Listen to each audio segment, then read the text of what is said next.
Hello बच्चों, let's read the given question. The question says two charges plus 5 microcoulomb plus 10 microcoulomb are placed 20 centimeter apart. The net electric field at the midpoint between the two charges is option A 4.5 10 raised to 6 Newton per coulomb directed towards plus 5 microcoulomb.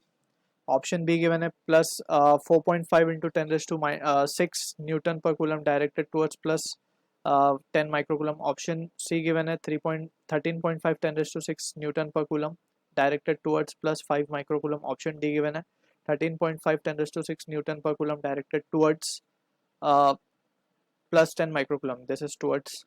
अब यहाँ पे for regarding electric field we need to understand a key concept. जब भी कोई charge let's say we have a plus Q charge और we know के जो charge होता है इट ओरिजिनेट्स प्लस नेचर का जो चार्ज होता है it originates the electric field lines right. And अगर इस फील्ड लाइन के अंदर if you bring a test charge so इस टेस्ट चार्ज के ऊपर वो कितना फोर्स लगाएगा that will give us the idea of the electric field intensity right. अब यहाँ पे we need to be careful. जो electric field intensity we write that is E bar, it is nothing but it is force on the test charge per unit test charge right. So this is how we defined electric field intensity. अब यहाँ से we need to understand ये जो force है between the two charge can be given by Coulomb's law. अगर हम मान लें कि दोनों चार्ज के बीच का सेपरेशन r है so we can write in that situation this can be written as k by r square. In terms of magnitude we have written it is over here. ठीक है. सो फ्रॉम दिस इसको हम यहाँ पे लिख देते हैं कि this is E is equals to K Q by R square.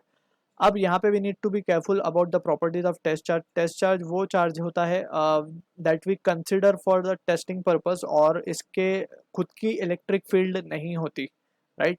So in that situation we can say कि ये जो कैपिटल जो चार्ज हमने यहाँ पे शो किया प्लस क्यू का that will just influence or we can say it will impart some force on this test charge. और वो कितना charge per unit test charge कितना फोर्स वो इम्पार्ट करता है उस टेस्ट चार्ज पे that is what the electric field intensity is. So this is the magnitude of electric field that we need to remember. अब प्लस क्यू चार्ज के लिए हमने फील्ड लाइंस कैसे दिखाई है ओरिजिनेटिंग फ्रॉम द चार्ज. वैसे ही negative charge के लिए फील्ड लाइंस टर्मिनेटिंग होती है राइट. अगर हम नेगेटिव चार्ज शो करें सो यहाँ पे वो टर्मिनेटिंग नेचर की होती है और इसकी विसिनिटी में अगर हम कोई टेस्ट चार्ज ले आए सो वी कैन से कि वो उसके ऊपर जितना फोर्स लगाएगा that will be the give us the value और द इलेक्ट्रिक फील्ड इंटेंसिटी. यानी कि फील्ड कितनी इंटेंस है produce by this charge that will we will be getting the idea from it. So अब यही सिचुएशन को use करते हुए we will try to analyse the given question. अब हमसे बोला जा रहा है क्वेश्चन में वी हैव टू चार्जेस. एक है प्लस 5 माइक्रोकूलम का और दूसरा है प्लस 10 माइक्रोकूलम का. दोनों की सेपरेशन हमें कुछ गिवन है 20 सेंटीमीटर राइट. अब हमसे बोला जा रहा है कि the net electric field at the mid point between the two charges. Mid point means यहाँ पे कहीं मान लेते हैं हम ये पॉइंट को अगर हम ए मान ले ये पॉइंट को अगर हम बी मान ले सो इसके सी पॉइंट पे हमें नेट इलेक्ट्रिक फील्ड फाइंड करनी है. So we will make use of superposition principle which states के net electric field at point is nothing but the vector sum of the field produced by the individual charges right. So we can say net electric field at point C can be given as vectorially अगर हम बात करें so E bar can be written as EC bar will be एक तो होगा A की वजह से. अब A क्योंकि पॉजिटिव चार्ज है तो इस पे जो फील्ड लाइन होंगी इसकी वजह say that will be in this direction right. So right word direction को हम पॉजिटिव ले लेते हैं. सो ई ए बार प्लस बी क्योंकि एक अगेन पॉजिटिव चार्ज है सो इस पे जो फील्ड लाइंस आएंगी वो इस डायरेक्शन में होंगी सो इसको हम नेगेटिव मान लेंगे. This will be the electric field lines और electric field intensity due to B bar. So यहाँ पे वी कैन सी ई ए बार की जब हम बात करेंगे सो ई ए बार को हम क्या लिख सकते हैं K Q a upon R square यानी कि 10 सेंटीमीटर हो जाएगा क्योंकि डिस्टेंस ये सेंटर पे लोकेटेड है. So this distance will be what 10 centimetre. 10 centimetre means 0.1 metre square. और इसका डायरेक्शन की अगर हम बात करें so it will be towards left so ये माइनस आई कैप आ जाएगा प्लस इसकी अगर हम बात करें ई बी बार की सॉरी ई ए बार तो प्लस में आएगा क्योंकि ये है इस तरफ और ई बी है इस तरफ. So similarly Q B upon 0.1 का स्क्वायर, और ये आएगा माइनस एक्स एक्सेस की तरफ, so minus I cap. So in this situation we can say जो वैल्यूज आएंगी हमारे पास, यहाँ पे हम देख सकते हैं के की value we can say take the electrostatic constant है 9 इंटू 10⁻⁹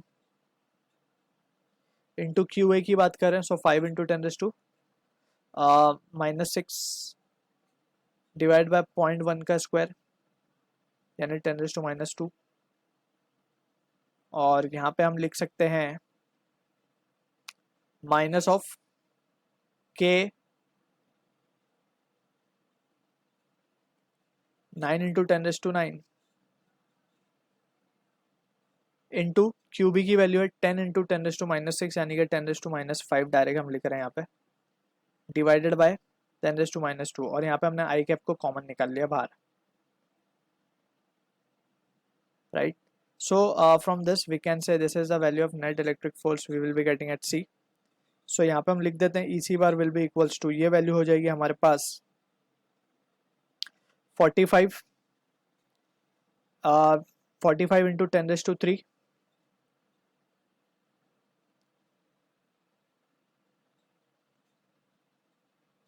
ठीक है. और ये हो जाएगा हमारे पास 9 इंटू 90, बेसिकली 10⁻⁴ होगा, तो 90 इंटू 10⁻³ कर देते हैं हम इसको, द होल डिवाइडेड बाय 10⁻², और ये इसके साथ आएगा आई कैप. सो इसको फर्दर रिजॉल्व करेंगे, so this value will be -45 10⁻³ और ये 10⁻5 हो जाएगा, ठीक है. So this will B into I cap. तो यहाँ पे वी कैन सी कि ये जो नेगेटिव डायरेक्शन में आ रहा है, हमें नेगेटिव आई कैप आ रहा है, मीन्स जो नेट इलेक्ट्रिक फील्ड की डायरेक्शन होगी that will be towards +5 microcoulomb, और इसका जो फाइनल आंसर आएगा दैट विल बी 4.5 10⁻⁶ न्यूटन पर कूलम. और it is having a direction of minus I cap. Minus I cap हमारे लिए था ये डायरेक्शन, लेफ्ट डायरेक्शन, यानी कि टुवर्ड्स 5 + 5 माइक्रो कूलम, ठीक है. सो ऑप्शन जो है हमारा A is the correct answer to the question. I hope you understood the solution. All the best.